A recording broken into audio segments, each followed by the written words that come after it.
Welcome to the Journos on PLZ Soccer's YouTube channel. I'm Alison McConnell, delighted to be joined by Hugh MacDonald and Stephen McGowan. And I'm not sure what we're going to talk about this week because it's been pretty quiet, a fairly dead week in Scottish football. So, but let's have a look at what might be happening at Celtic. So, first of all, Stephen, well, these bags under the eyes, they're there for a reason. I mean, I wish for a start teams would stop sacking managers at 9:45 at night. Or there is a particular thing about let's wait until deadline is approaching rapidly. Yeah, I'd been out for lunch on Monday with some contacts and friends, including our mutual friend Thomas Cowan, and got back down the road, and fair to say I was slightly refreshed. And then this comes in as, oh my goodness, it's like, I don't need this now, thanks. Opening up the laptop and trying to focus. Yes. A few accusations about Oliver Copy, I think, that we've maybe been writing under the influence at points. That was the point. It was really much back on the tools for me. I don't do that kind of stuff anymore. So I did 750 words in like 28 minutes. And my son texted me, I told my son this, and he texted me to say, to be fair, it read like that. But it was... I'm taken. Yeah, but... and I mean, the thing about it was, as well, it wasn't just the sacking. There was a sort of delayed boom as well, and it was really you had one bomb and then you had a bigger bomb. I've actually just realised we both said the word sacking, and that's... It's resignation, resignation. Yeah. I mean, as I kind of... Well, as I understand it, it was a meeting on Monday. I think it was asked for by Brendan Rodgers, and he wanted to basically thrash things out and say, look, the negativity and the situation around the club is not good, and we need to address this. So we have two choices. Either we reset the relationship and you decide that I am part of the club, and we go again and we move forward together, or we decide that if I have no future for the club, then that should be that. I think he got a call later that afternoon after the meeting was terminated, and his resignation was accepted. So it is a scenario where it's quite clear that I think the two sides have realised it just had to come to some kind of conclusion, some kind of resolution.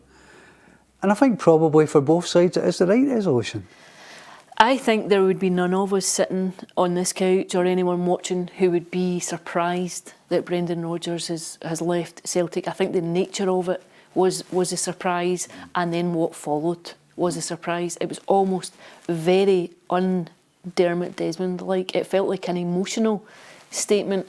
Now, I would counter my own point by that, because I don't think someone in that position does anything just off the bat and without any thought. It's not an angry reaction. It read like a pent-up anger across the last 3 or 4 months of a man who's taken kind of constant public jibes from the manager. But what you would have to say is Dermot Desmond is a man who keeps the receipts, like everything he said that you'd think he's going to be able to back up. But were you surprised at the tone and the nature of what followed? In all my years as a journalist, it was the kind of thing that, I used to work in news, and you used to get resignation letters from cabinet ministers.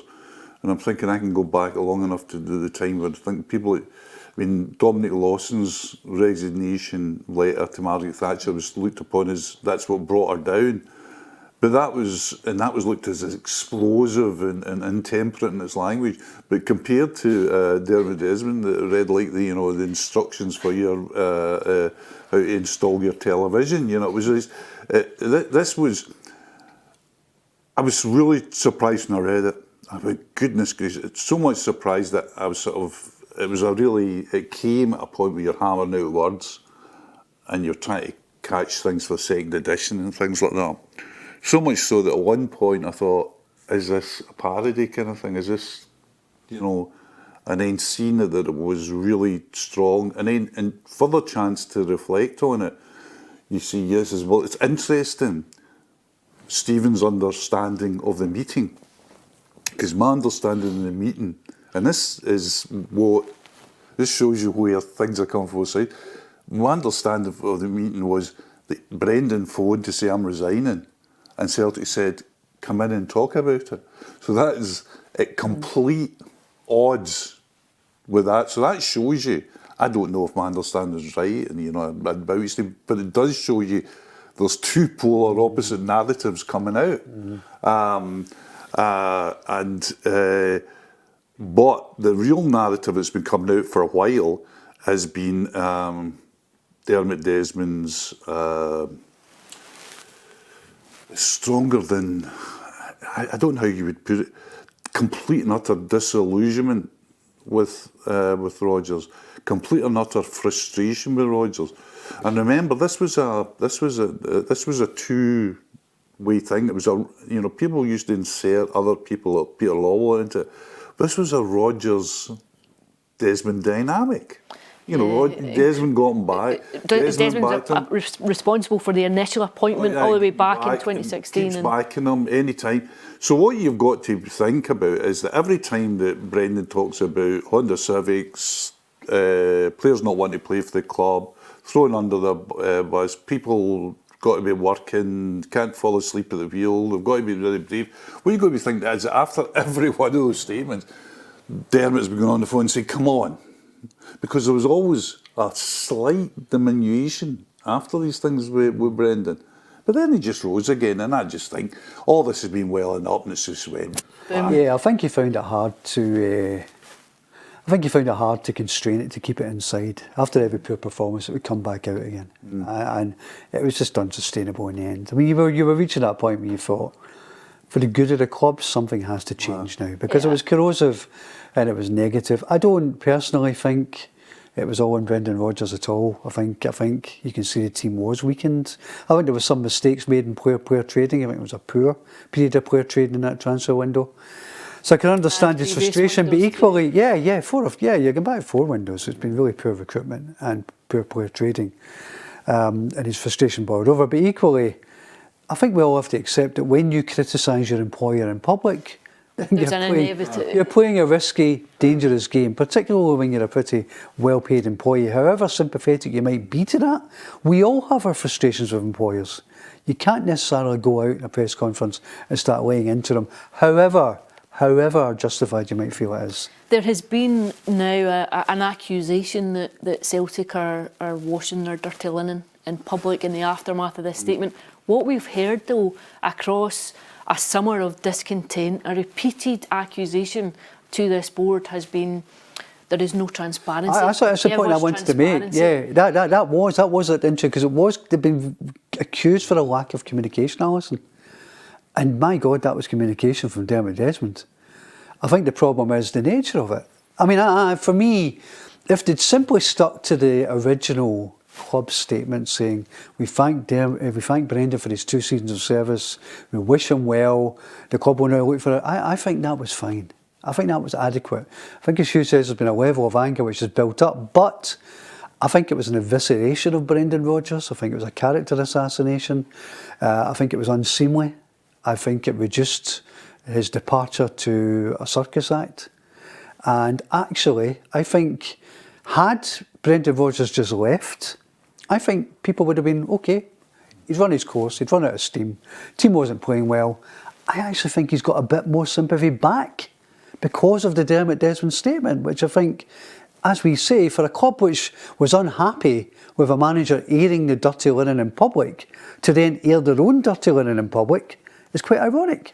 Is that fair, Hugh, or do you think that the Desmond is quite entitled to have his say? After taking months of these jabs, is he entitled to say, hang on a minute, I'm going to pull the curtain back and let people have a look at what's actually been going on here? See, when you get to this level and that level, and you're talking about billionaires and you're talking about millionaires, managers, unfair and words like that, would you say appropriate?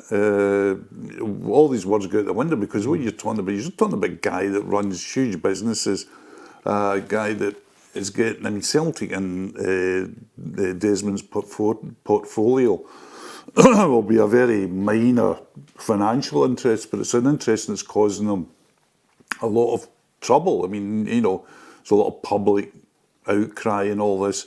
And when you're a guy in that position, we've seen it before with Dermot Desmond, if when you're a guy in that position and people you think are, what would be the word for it, are, I suppose, annoying, the people are messing you about, and people won't, in the old Glasgow phrase, won't take a telling.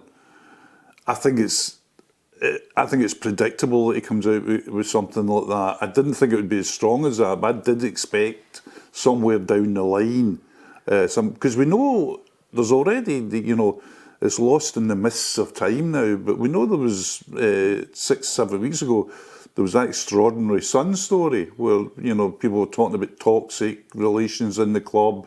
The manager would briefing, so this is something that has been, going on behind the scenes for quite some time. And when you get to that stage, I don't think Dermot Desmond would be bothered about the fallout from his fallout. I really don't. There were 3 lines in it which I would query. Which I wish, nobody tells Dermot Desmond at Celtic what to put in his statements. No. Once he decides that statement's going out, that's it. And that's part of the problem, incidentally. Is that the sign-off was he said that no one man is bigger than the club. Well, actually, the events of recent days would suggest there's one man who's pretty much acting as if he is the club. He's the controlling shareholder, he's not the absolute majority shareholder. He's put most money in, that's fine, it gives him the loudest voice in the room. Should he be the only voice in the room? That's a question I think would be worth addressing to non-executive directors and board of directors. There were 2 other lines. One was that the one about self-preservation, one man's self-preservation. The problems are not caused by the model or the structure of the club, but one man's desire for self-preservation. Paraphrasing there. That appears to refute the suggestion that there was any issue with Celtic's model or structure or recruitment. When in actual fact, as we've discussed, if you look back at the last 3 or 4 windows, I think you could take issue with that. The other line that he came out with, which I would question the wiseness of, was the one about we reinvest every penny in the football club, in the football team. Well, that's demonstrably disputable, because there is last January, I think it was 2024, there was something like 67 million in the bank, and Peter Lawwell, on behalf of the Celtic board, issued a statement saying there were inherent inefficiencies in the failure to spend more money in strengthening the football team. They did spend big money, and we'll be quite clear about that. They did spend big money on Engels, on Trusty and on Ida. And then, obviously, when those players are perceived not to have been as successful or as productive as they might have been, they've pulled the portcullis back down again. And that seems to have been the big change that's really caused this frustration for Brendan Rodgers. And now we have a situation where there's 77 million in the bank after a record profit. So reinvesting every penny in the football team, I dispute that. To go back to some of the lines that were in the statement, would you expect a verbal or a legal reply from $1 million question, isn't it? Nobody knows the answer to that yet. I think he's taken time to consider his options. In Rio, apparently. Where, sir? In Rio, apparently. All right, well, I don't know where he was. I knew he was overseas, but I think he's taking time. I think he'd be wise to take time to think very, very carefully. Because there's, you're always thinking these situations, he's got to work again. I mean, it may well be that if he avoids a legal dispute and he takes his dumps, if you like, and maybe puts a statement out via the LMA in controlled fashion, as quite often happens, it could be the next Wolves manager. If he gets involved in a protracted legal battle with Celtic, does that damage his ability to go and work again in English Premier League or in Spain, where I think he would be good and would reinvent himself? So there's a lot to consider there. I think certainly there were lines in there that he would be looking for legal advice for, but only he can answer that. Well, one of the lines that stood out for me was the meeting, the 3-hour meeting that took place at Brendan's house, and we have this he said thing over this contract offer that Celtic are now saying. We said we want to show our commitment, our long-term commitment to you. Here is a contract offer, and then of course Brendan said I was never offered a contract, and that was said publicly in a couple of press conferences. I think you'd have to check the wording in it. I think you'd have to check the wording. Sorry to interrupt, but a very interesting point. If you look back at it, it's difficult for us to say this without having the exact wording in front of us. Did he say we should are willing to offer him a contract? Keen, I think was the word. Keen. Yeah. Yeah, but from Celtic's perspective then, is this where the failings of the window can be traced to, or some of the failings of the window? If you have a manager who you feel is apathetic about long-term commitment, is going at the end of the season, that you might not want to commit, you can also see that recent signings did not have the desired impact on first-team performance. Does that explain some of it? I don't think at that stage it did. I think they were ready to go. I think, a hamstring injury to a Chelsea centre forward. The domino effect than that, because I think they were going to certainly, they were just, Celtic were going to try and get Dahlberg in, and they did get the two, are they left wingers or just wingers that they wanted? They got them in, they got Tierney in, so they got some, I think it was 7 signings, and I think if Dahlberg had come in, I think people would have walked away and said, that's not too bad a window. But but I don't think there was any point at that point of not backing him. I think what they were looking for, the absolute shambles of the last few weeks suddenly became clear as they talk about long-term planning. They say, well, what are we going to do now? We've just lost to Dundee, we've just lost to Hearts. The manager is coming out with, it was obvious, even with, I'm not a body language expert, but it was obvious that the manager is completely cheesed off. Yeah. What do we do? Do we try and stagger on to the end of the season with him? With an upgrade with this 70 million at Christmas, we can go, and it's a terrible window, but we can overpay and just to get us over the line in the league. So I think that was the case. But I always think that bubbling in the mind, it's funny that the contract dispute and the exact wordings of it we're talking about here, but I think that became redundant. I think it became, fairly obvious to me, and I think to others, that this was not a contract that was going to be renewed by either side. Yeah, I would agree. I was at Tannadice when Celtic won the league last season, and it was the obvious question in the aftermath of the title win, and I felt the same, just judging by body language, tone, everything. You had a really clear indication, I'm here, I'm seeing my 3 years out, I come back to rehabilitate myself, and then I'm going to go, and that's before, obviously. And you could see the frustration, couldn't you, the board? Sorry, but you could see if they felt that he was kind of like, keeping everybody dangling that he might sign a new contract and complaining publicly about this, that and the next thing, when actually they have the distinct impression that he's not going to sign a new contract. You could see why they would be frustrated, can't you? That's... And the thing about it is if the new contract on either side had been a really strongly viable option, on Monday they would have said, like, one of the things to solve all this is, whether the narrative Stephen's been given or whether the narrative I'd been given, the common ground would say, right, here's in the back of a napkin. Let's sign it and let's go, and let's all have a huddle, bring in Hooper and let's go again. And it's obvious that that's the thing. It comes to a stage when neither party wants it. We all accepted that there was a degree of inevitability about it, but the problem for Celtic is that the dissatisfaction, the discord isn't going to dissipate in the aftermath of removing Brendan Rodgers. Protests are still planned. You still have Celtic fans up in arms. What do you do now? What's the next step that has to happen to dispel this cloud of sourness, this negativity? The civil war that's going through Celtic at the minute isn't going to be solved by removing Brendan Rodgers. Not on initial suggestions anyway. I don't think so. Would you? No. That's why the appointment of a new manager is pretty critical, isn't it? Because you need a unifying candidate. You need someone who will get the fans on side. And that's tricky. You look at some of the names going about, Kieran McKenna, I think, he'll be too expensive. He's one of the best paid managers in England. I know he's got admirers in there. He's on something like $5 million a year. His compensation would be eye-watering, so I just can't see that, to be honest with you, much as it's certainly someone they're looking at. You've got Robbie Keane, who is obviously, is it Ferencváros, is it? And obviously, very. fits the profile. Yeah, close relationship. He's Irish. We know that Dermot Desmond likes to have an Irish presence around. He would tick a few boxes. The box that would concern you in the eyes of the fans would be his passive Maccabi Tel Aviv. So do Celtic care about that? If they think he's the right manager, that's another question that would have to be asked. So there's no standout, obvious 100% candidate, other than, of course, Ange Postecoglou, who the fans would be delighted to see back. Do you think that would be universally popular?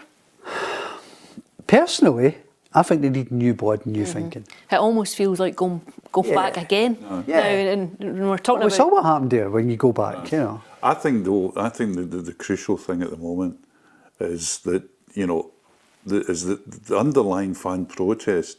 And I've thought about it and I've listened to it and all that, and I'm largely on the other side of many of the people. That is not to denigrate their views, because they're, you know, sometimes really eloquently and articulately put, and they're their concerns, and that's it.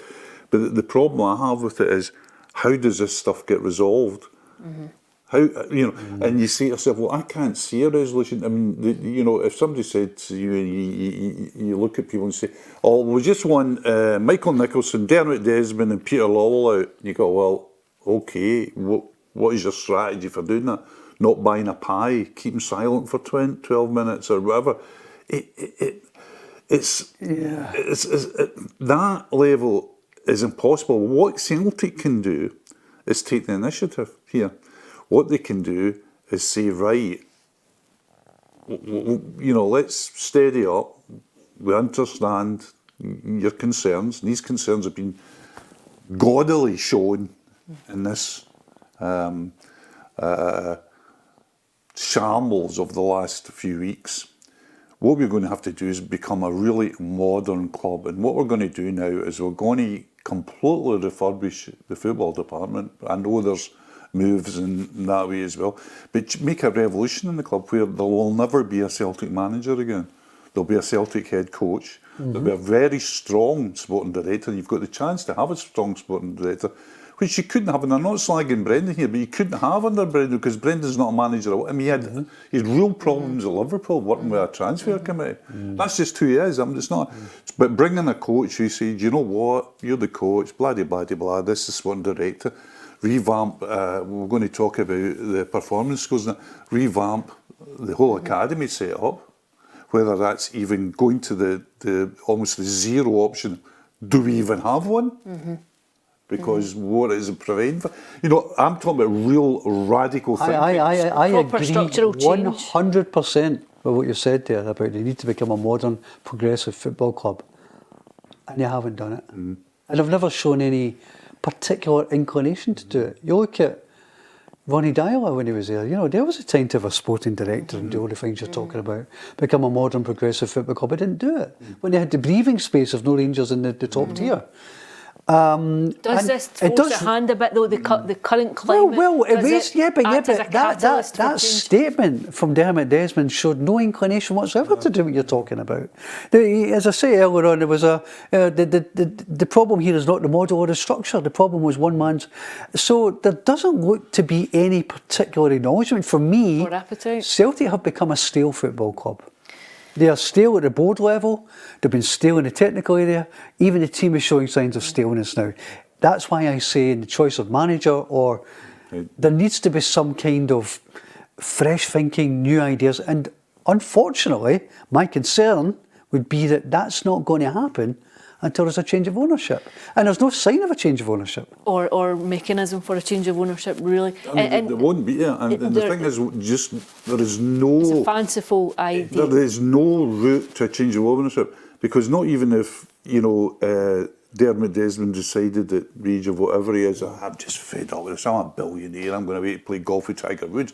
His son is more invested in it emotionally than he is. So there's already a line of succession. It's all about Kelly and White getting actually in terms of like they come back to it. The difference now is that whereas the Kellys and the Whites and the Grants had no money, Dermot Desmond has more money than He's on record as well. Dermot Desmond is on record. He's a businessman and he'll make you know, make really great business decisions. That's what he does. That's why he's a billionaire. But he's been on record and said, listen, if I was offered 5 times what they're worth, I'm not selling. Yeah. This is mine. Is Michael Nicholson, well, we know Michael Nicholson is under pressure from the support. Would you have expected more from a chief exec in the current climate? Would you have expected some kind of acknowledgement on Monday, some kind of public statement? Well, I would have expected the statement to come from the chief executive. I wouldn't have expected it to come from a non-executive controlling shareholder. Now, we all know the reality of the situation. We've discussed it ad nauseum. We know that Dermot Desmond is the man. It's effectively his club, whether it should be when he has 34%, and we know he has proxies that he could call on, and he could get well above 34% if he needed to, Lancel Train, and so on and so on. There's a big debate there about the governance structure and whether that should be the case, but we know it is his club. However, I think it is not a great look that statement didn't come from a chief executive. You don't really see any statements from a chief executive. I'm sure, from what I've told you, Hugh knows I've never had any dealings with Michael Nicholson at all. I don't know him.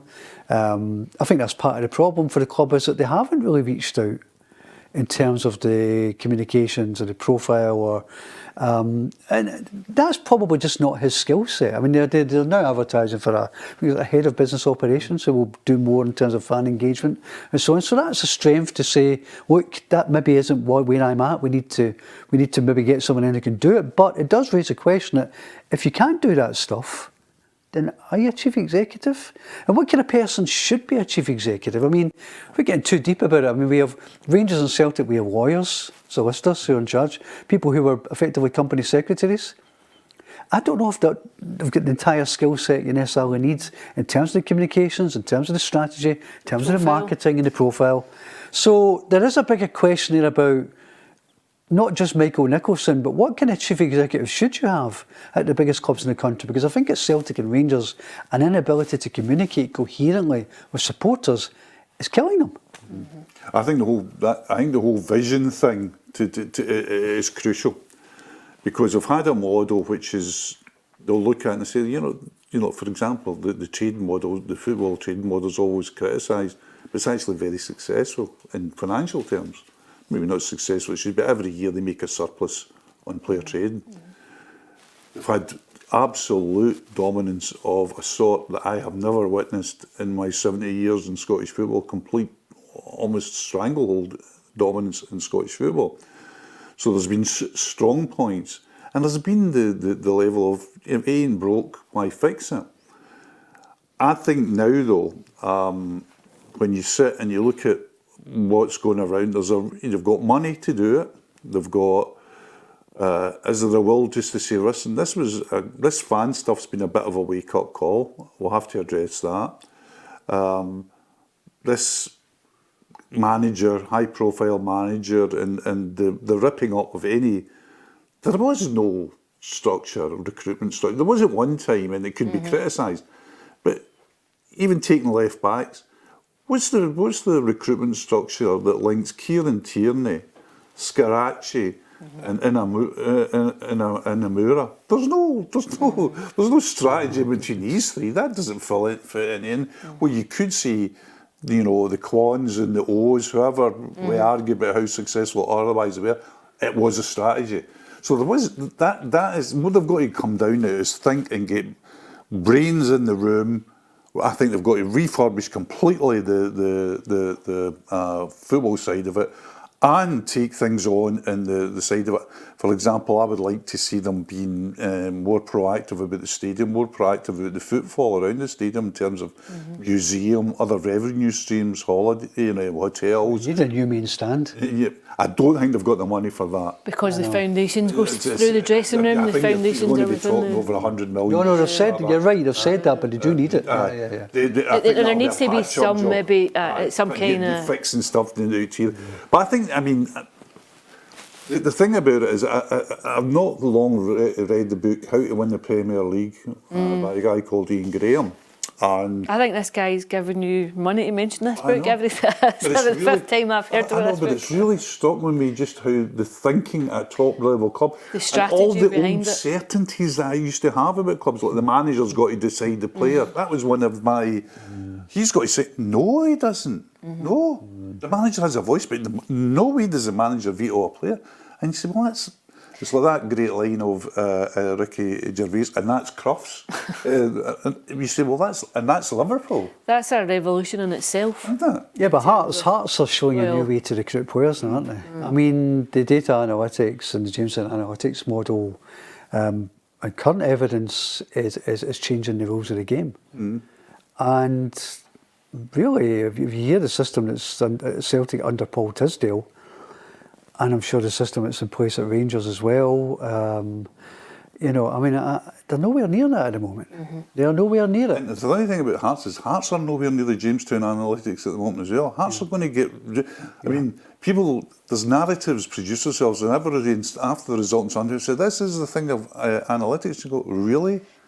You know, this is really analytics. Finlay at centre half. I know. The spine of that team. What I'm saying is going. Absolutely. Yes, the spine of the team. This is not an analytics trend. This has showed you where Casaridis and Braga show you where it's going. Yes. Yeah, absolutely. And that's the problem with Celtic and Rangers. Does the noise dissipate if you have a winning team? Does everything just come down a notch if you start to piece together consistent running form, which Celtic just haven't had across the course of this summer? I don't think they've won 3 games in a row in God knows how long. And crucially though, Martin O'Neill, if someone had said to you on Monday morning you're going to be heading out to Hampden this weekend to watch a semi-final and Martin O'Neill will be in the dugout. Well, judging by Martin O'Neill tipping Hearts to win the league, I don't know that he knew he was going to be there for the semi-final on Sunday. No, I mean, it buys him some time.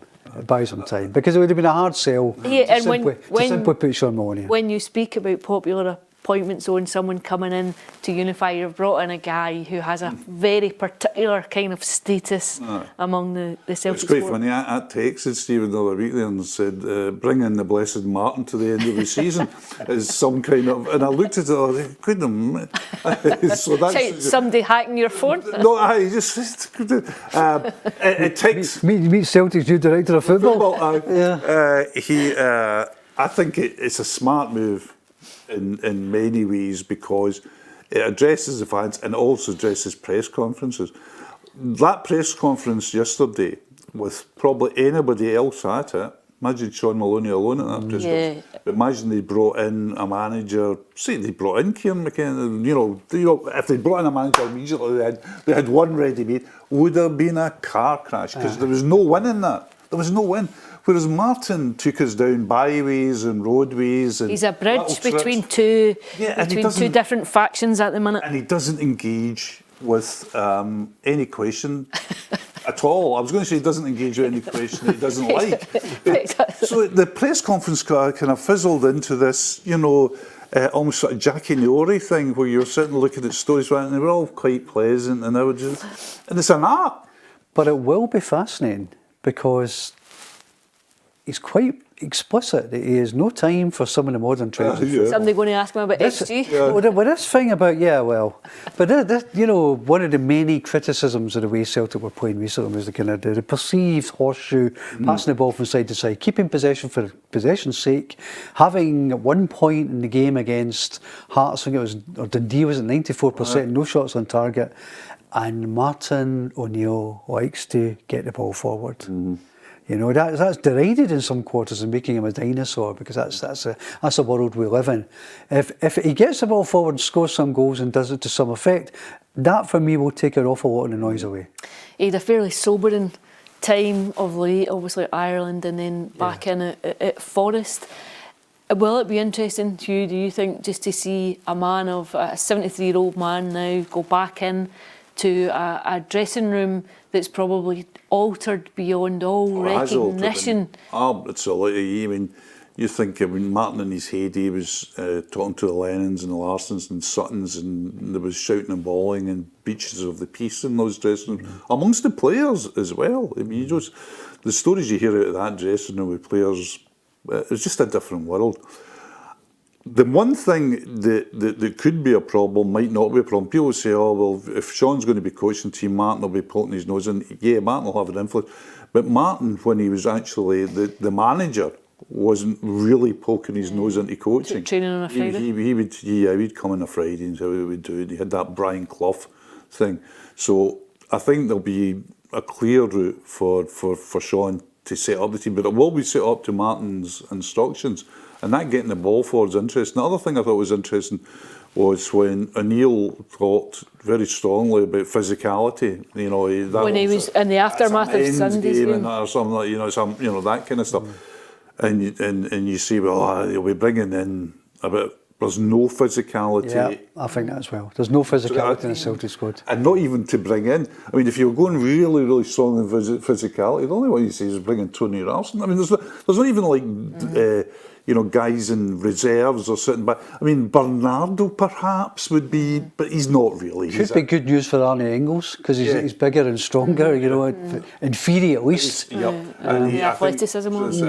But you're saying to yourself that isn't there. You know, if you look at Martin O'Neill's team, it was basically a team of 6-footers with Larson, Moravchik and Jackie in the era. For so long, Rangers, of course, have been the popcorn show in town. Are they sitting this week and just rubbing their hands and enjoying the spotlight, moving away a bit? It's funny, isn't it? You know, I mean, as a Rangers fan said to me the other day, Rangers can be a total and utter mess and they're still not the biggest crisis club in Glasgow.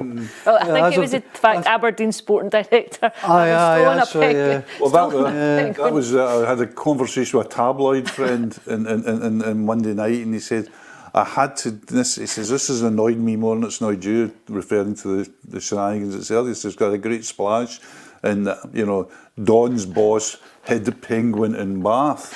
And I said to him, yes, if it was a released Penguin with sheep, I said, Brendan would just have been a sidebar. But, I mean, that's Scottish football for you. I mean, it's just, the thing about it is, we're sitting here and we're doing a show, but the time this show is broadcast, Rangers could be the crisis club again, or some of our Hearts, or something could happen to Hearts. It's just, it is the gift that keeps on giving. People keep saying to me, "It must be great for you guys." No. It's a Sunday night. I mean, I've had a column for a Monday morning, and you set off for a Sunday morning. You've got an idea in your head what you're going to do, and you write something for mid-afternoon. And of course, they're playing the games in the afternoon. And the last 4 Sundays, the whole thing is turned on its head at 5 p.m. On a Sunday, Russell Martin was sacked. On a Sunday, Steven Gerrard was going to be the manager and Danny Will come into it. On a Sunday, Kevin Muscat turned his back on it. You're like, oh, good grief. Moved on to a Monday. Absolutely. So good news for the call. So they keep saying, "Oh, this is great stuff." No, it's not great stuff for us guys. It's a blinking nightmare. But Danny will just be a bit relieved at the fact that the spotlight has gone elsewhere. They can just nick under the radar, which hasn't been the case at Rangers for the last 3 months or so. It was interesting watching him in the press conference. He comes across well. Speaks well. Seems a confident, articulate, pleasant enough sort of guy. Without having any real dealings with him, and just to see a Rangers coach sitting there almost relieved with the weight off his shoulders. What was going on across the city was quite a novelty. But as Hugh absolutely rightly says, that can change in the blink of an eye, because the one thing Danny Will can't do in the short term, unless he can organise or do something in terms of, the shape of the organisation, he can't make Rangers better at defending with the players he has, in my opinion. He's got a problem there because they're always going to leak terrible goals. Even Kilmarnock, who were some catastrophic defending and goalkeeping at the weekend, could still have scored 2 or 3 goals, really.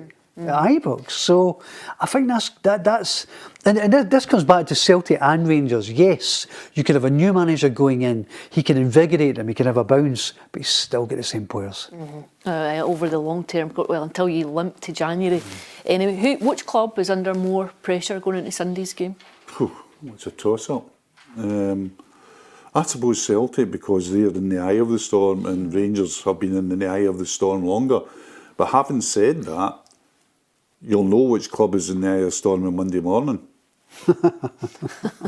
Very much so. Yeah. What about you, Stephen? Who do you think? I think that's a fair analysis. I think it's funny. I was up seeing Stephen Presley in Dundee the other week there, and he made an observation I liked. He said there is a black cloud, and it covers Scottish football, and it moves around at lightning pace, because 1 week it's over the east end of Glasgow.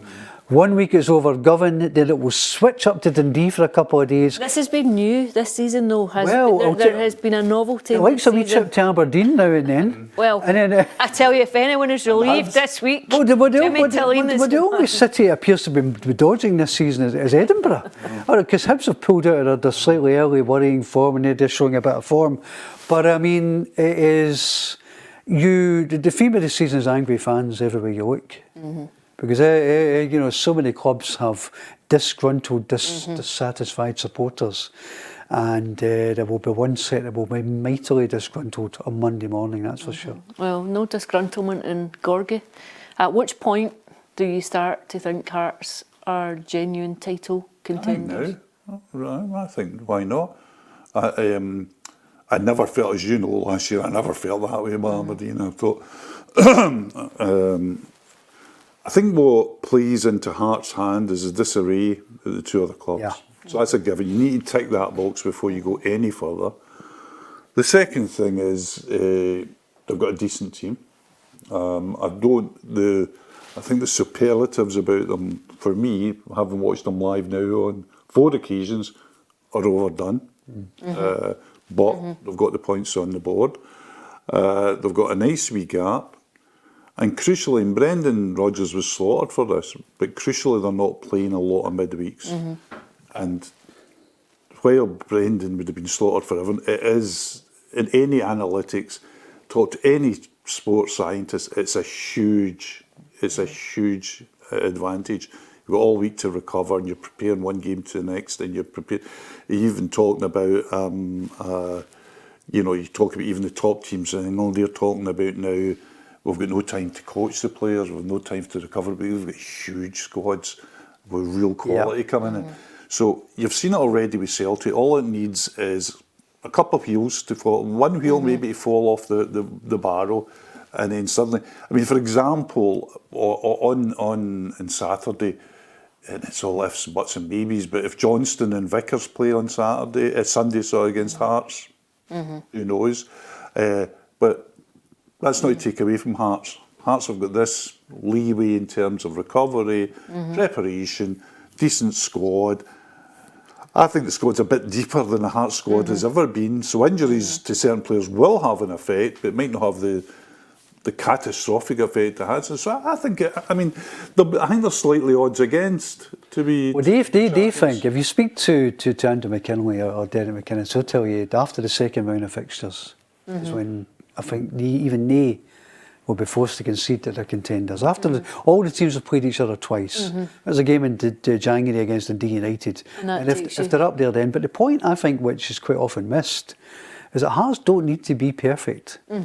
Because of the factor which Hugh has identified, which is that if you look at the Celtic and Rangers teams, going away from home, they could drop points anywhere. We saw that in Dundee. With Celtic, we saw it with Rangers in countless places like Falkirk and ad nauseum, Motherwell, So they can go anywhere and drop points, which means that Hearts don't have to finish the season with 103 points. They could win the league with 80. That's the crucial thing. What can you win the league with? And in my sadness of life, I was looking through things and that, and there's a plausible case of making a case that this league could be won by 85 points. Now that's stunning. That means that Hearts, to jump from where Hearts have been historically to 103, even the high 90s, you see, that really can't happen. But if it gets that low, and the fallibility of your, even Celtic in, I think a desperate result for Celtic at Dens Park would have been as nothing each draw. The narrative being hammer Dundee for 90 minutes and you don't get a goal, and that happens. Then that'd be pretty catastrophic. They got beat 2-0. you know. Also, too, how much do you factor in the psychological impact for players of selling them this when you go to Ibrox and you get a win? You beat Celtic at Tynecastle and beat Celtic comfortably at Tynecastle. As players, it imbues a confidence about you that, you know, we've got a bit about us. Well, there's a process going on at Hearts. They still have too big a squad. I think they still would like to lose some deadwood in January. What you would call legacy signings. Now, that doesn't mean that they're all going to go the open. It doesn't mean they're going to be an entire team of Jamestown Analytics signings. They won't be, because Craig Halkett's been excellent. Excellent. Finlay, Finlay. Finlay might have been a Jamestown sign, but yeah, I mean, Devlin, Bringamy. Players that were inherited. Milne's fascinating. You know, he was a left back at Partick Thistle, now playing right midfield for Hearts, albeit. So they need to strengthen that area, but eventually they want to evolve so that they bring in more and more. Let's go back to your point about how they're still quite close to the start of the process, and they are. So they want to keep, but I don't think there will be a huge turnover, certainly not in January. It's going to be a evolution rather than revolution. They've still got too big a squad, but you know, I just think. Absolutely. If you look at a case like Kizarides, who comes from the second tier, was it Slovenia, was it? A free transfer. And they pick him up as a free agent. And you say, look, you're lighting the league up, son. We can do this for you. It's a big selling point. It takes you back to Celtic's failings, structural failings in the window. Like Wisha and Tunecti for 10 million. They had signed one for free. And the thing is, I'd go back to the other point I would go back to, you know, Steve's talking to Andrew McKinlay and Dermot McInnes, and publicly all this, you know, thing. But I'm telling you, if I was in the Hearts dressing room and I was the Hearts manager, I'd be giving it a Martin O'Neill. You know, I'd be saying, we're winning the league this year. We're winning this. We're not. That's what I would be saying to them. We've beaten Rangers away, beaten Celtic at home. I think they've played all the top 5 teams from last season.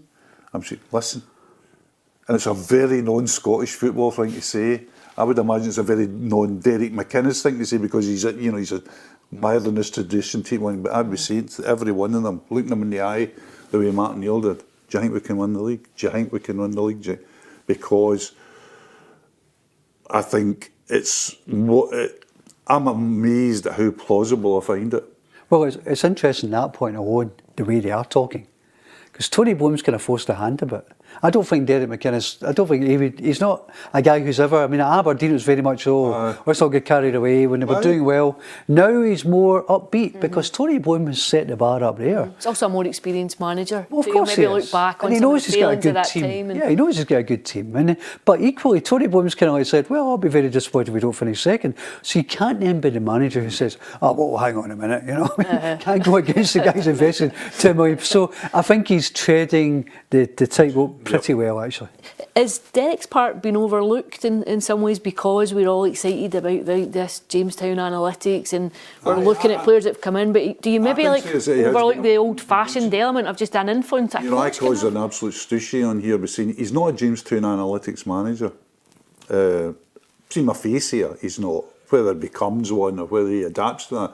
But if you were setting up in your little computer, right, I'm going to make an analytical tilt at Scottish football. I don't think Derek McInnes would be high on that list as this is a guy to carry us there. I think this is a guy to carry us for a great part of the journey because Hearts needed a manager that wouldn't feel spectacular. Now, you can't say that about many managers, but whatever you could say about McInnes was after the list of a real... I mean, it's not that long ago Hearts got relegated, you know. So after the list last of season, last year we were bottom of the league. So you've got to say, listen, we've got to get some, and that was a perfect thing. And he could come in. I think he's exceeded that, and that to do that alone, to get Hearts into after the recent morass that they've been in, to get them in a nice steady 4th or 3rd at the moment, you know, challenging for second, would have been a real achievement, I think. Now he's exceeded that. And I don't know him well enough, but perhaps he is really buying into this Jamestown thing because he's a clever cat. I'm not enough to know he's clever. He spoke well about it. So if he adapts to this, because there will be frictions down the line, he'll be wanting X, Y and Z, And the analytics of what people know say that it's A, B and C you should be wanting. But if that relationship can't be handled, there's no reason. Well, I think he has bought into it to that degree. For what he seems to have explained, for what I've seen, is that he dictates the kind of profile of player he's looking for. He says, I need a centre forward, I need him to do this, this and this. They go away, they type it into the computer, they come back with the data with a list of players. It's top secret data. but it should, in theory, give him the kind of player he's looking for. So it should work for both sides, really. Because the big problem in it is if you get a manager that says, I want X player. Yes. That's the problem. But he knows that he must know that that's kind of off the table. And also as well, even I think before you hit analytics, I want X player, quite often you need your 4 or 5 in a list because you're not going to get one anyway. I don't think it would be anything new. Well, there might be a player that he wants that might actually look out okay under data. And also as well, you can make a deviation for it. I'm assuming at points he might he's earned enough. I've got credit in the bank. I can make a call for it. You can say, right, I want Craig Halkett, and the guy says, come here, Craig Halkett. He says, no, I'm really strong. Yeah. And if you've got a relationship. The relationship, I think, is the key. That no one is. If you've got results at your back, people are more likely to say, "Do you know what? We'll give him one." Yeah. Also, that you can't be entirely entrenched to your own perspective. That there's going to be a wee bit of give and take. I suppose, like every relationship. But also, Stephen, an interesting story that you broke this week about the performance academies. This is an interesting. Yeah, we seem to see these every few years, but this is the biggest review of youth football in Scotland for quite some time, certainly since I think 2010. Performance Skills came in 2012. That was Mark Votta who was the technical director then, and the emphasis was on creating elite environments for players between the age of 12 and 16 to develop. There's a change of strategy in the SFA and in Scottish football in general.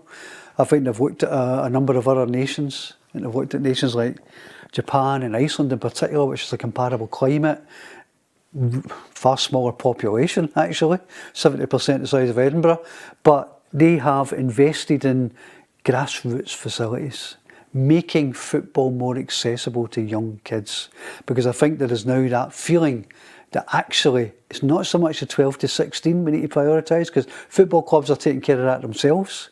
You look at 5 clubs in Scotland: Celtic, Rangers, Dundee United, Hearts. They've got their own tie-ups with schools. So the SFA don't need to be worrying about that. They can pull out of that, divert their resources to encouraging young children in the golden age, 2 to 5, say, to get a ball at their feet and go back to trying to recreate and stimulate the old days of street football, if you like. It might not be on the streets. It might be in control, in free facilities and parks or what have you, cage football, for example.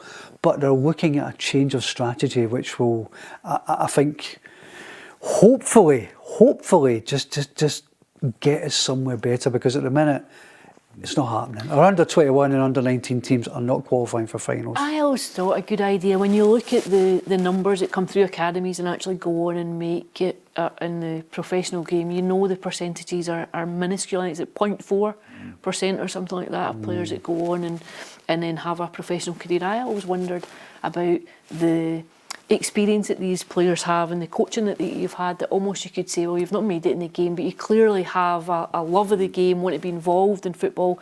Here's a coaching job, and here, in after schools, we have so many coaches available, a glut of coaches that we can have after school clubs, and football is accessible for everyone, particularly at primary school level. Let's not stream it just now. Let's maybe wait to even the latter stages of primary, and you can maybe start streaming it. But make it as accessible as all, and invest in making pathways, creating pathways, encouraging it, because even financially, it's expensive. If your kids go and play football... That's why the working class... I was out watching the Kenny Dalglish film on which I recommend, but he's of an age with me, and the great thing about this was that there was nothing terribly new in the film, but one of the great things about the film was social history. It was the old film, and Kenny's talking about I was out playing 12 hours, and that's what I did, and that's what all my peers in my generation did. And football was a working class game. Football's not a working class game now. Even when you're talking to You find that when you go and interview even internationals now, they're all different from even 5, 10, 15 years ago. Certainly different from the era of Dalglish, Jordan, McGowan. A winger with a double barrel surname now. So. But that's also societal as well, a double barrel, you know, that shows, you know, it's coming from a family that's that's split, etc. So that's societal changes that are coming in, and a welcome one as well that you can embrace both sides. But there's a simplicity to it. The more that you, if you look at the Dalglish story, it was pretty simple. What was he doing? He was playing football. It was really accessible. It was the only thing he could do, because he wasn't going to taekwondo or badminton or whatever, or the Cubs or whatever. So it was the thing that he was doing. It was available. It was cheap. The crucial thing, it was fun. He loved it.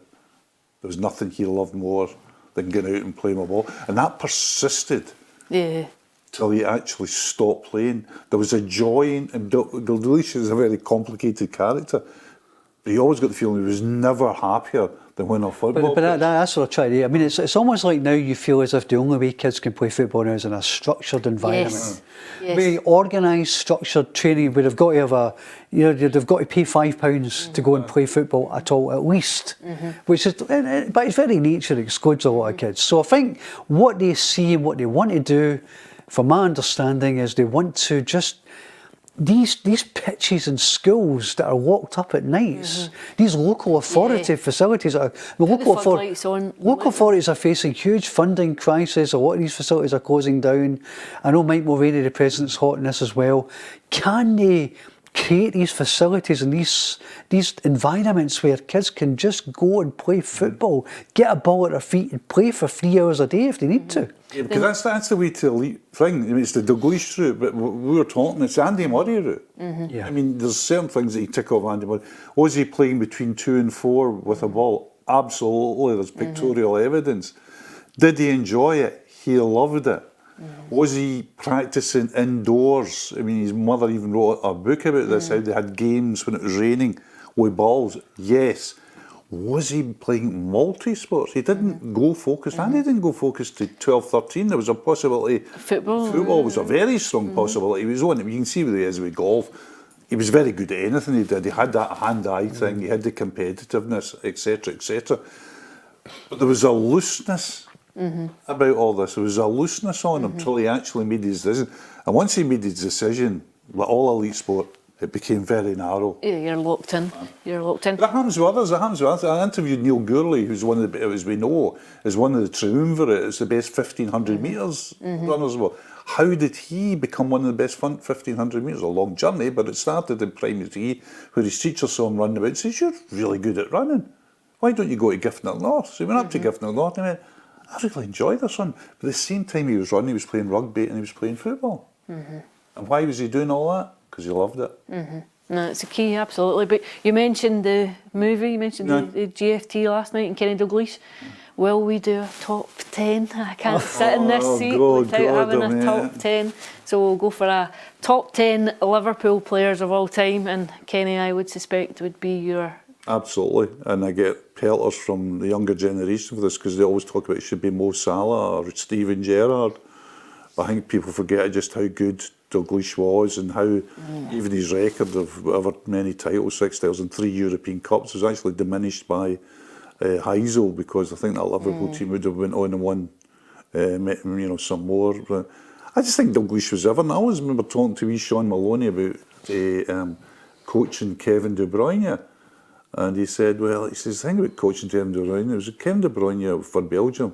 We had Meunier and Castagna at right back. De Bruyne was the best right back in the team. We'd had a Viral and Vertonghen at centre-half. De Bruyne was the best centre-half. With Lukaku up front, he was the best centre-forward. Don't tell me he was the best goalkeeper. That's what I said. I said, was he better than Courtois? It was a no comment. But Dalglish was, I mean, I watched him at Celtic for years, and Dalglish was never a centre-forward in his life. He just played centre-forward because he was so good. I mean, Dalglish was the kind of guy at Celtic began, he was like a Bobby Murdoch Surrogate, he played a kind of right back, but that's how good Dalglish was. Dalglish could do anything. Yeah, it's funny, I just did a piece for Nutmeg Magazine on Virgil van Dijk's time at Celtic, and that's very much what comes through with him as well. He could score spectacular goals. He started off playing midfield. He was a right back at one point.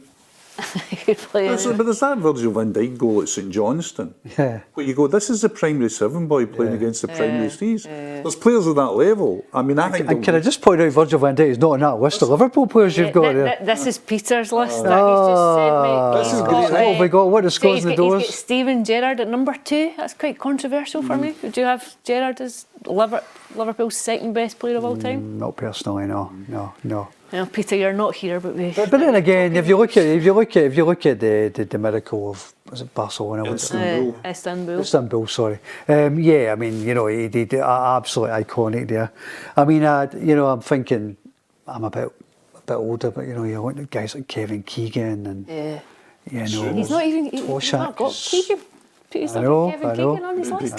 I mean, so who are the names I've got? He's got Dalglish, Gerrard, Ian Rush, John Barnes, Souness, Alan Hansen, Billy Liddell, Mo Salah, Roger Hunt, and a big question mark for his team. Yeah, well, I would Kevin Keegan, you get Virgil van Dijk. Ian St John would be a huge. Yeah. Another one that would be in the list would be Ron Yates, who was the rock upon which Bill Shankly built Liverpool, and once famously told the press conference when he signed Shankly, come out, he said to the press, and take a walk around my centre half.